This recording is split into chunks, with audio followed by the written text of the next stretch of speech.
नमस्कार, बहुत स्वागत है आप सभी का। आप मुझे न्यूज़ 18 के डिजिटल प्लेटफॉर्म पर देख रहे हैं। मैं हूं आपके साथ जया मिश्रा। बात सोने और चांदी की कीमतों की करेंगे। अंतर्राष्ट्रीय बाजार में सोने और चांदी की कीमतों में सोमवार को जोरदार गिरावट देखी गई। सोना $4,340 प्रति औंस से नीचे है, जबकि चांदी में करीब 2.5% की गिरावट है। इस गिरावट के पीछे अमेरिका की मजबूत आर्थिक आंकड़े, बढ़ती ट्रेजरी यील्ड और कच्चे तेल की कीमतों में तेजी अहम वजह है। निवेशक अब ब्याज दरों पर फेडरल रिजर्व के फैसले को लेकर सतर्क हो गए हैं।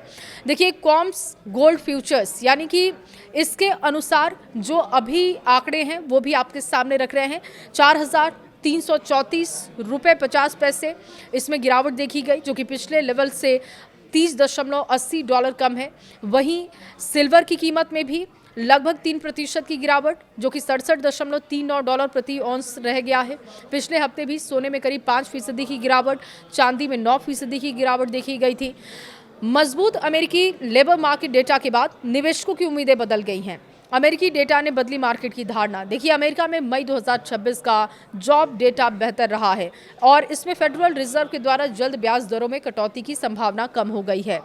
मजबूत नौकरी बाजार के आंकड़ों ने ट्रेजरी यील्ड्स को भी ऊपर पहुंचा दिया। हाई इंटरेस्ट रेट आमतौर पर सोने चांदी जैसे नॉन यील्डिंग स्टेटस के आकर्षित करने वाले एसेट्स माने जाते हैं और इसी वजह से निवेशक इनकी बजाय दूसरे विकल्पों की ओर ज्यादा ध्यान देते हैं। पश्चिम एशिया में इजराइल ईरान तनाव बढ़ने से कच्चे तेल की कीमतें ऊपर चढ़ी थी और क्रूड ऑयल की कीमत में बढ़ोतरी देखी गई थी। $95 प्रति बैरल के ऊपर पहुंच गया। ऊंची ऊर्जा कीमतें महंगाई की चिंता बढ़ा रही हैं, जिससे कि निवेशक सोने चांदी से दूरी बना रहे हैं। मार्केट के जानकारों का कहना है कि कीमती धातुओं की कीमत अब आने वाले आर्थिक आंकड़ों पर काफी निर्भर करेगी।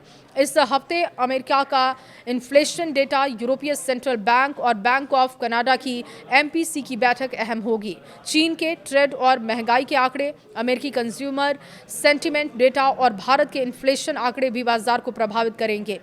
मजबूत डॉलर, ऊंची बॉन्ड यील्ड और ETF से निकासी और बाजार में सुधार देखने को मिल रहा है। रिस्क जो एपेटाइट है सोने चांदी पर ये दबाव डाल रहे हैं। ईरान और इजराइल के बीच तनाव में संभावित समाधान की खबरों में भी सुरक्षित निवेश की मांग घटी है। बाजार के जानकारों के अनुसार पश्चिम एशिया की स्थिति, तेल की कीमतें और प्रमुख आर्थिक फैक्ट्स पर निगाहें बनी हुई हैं।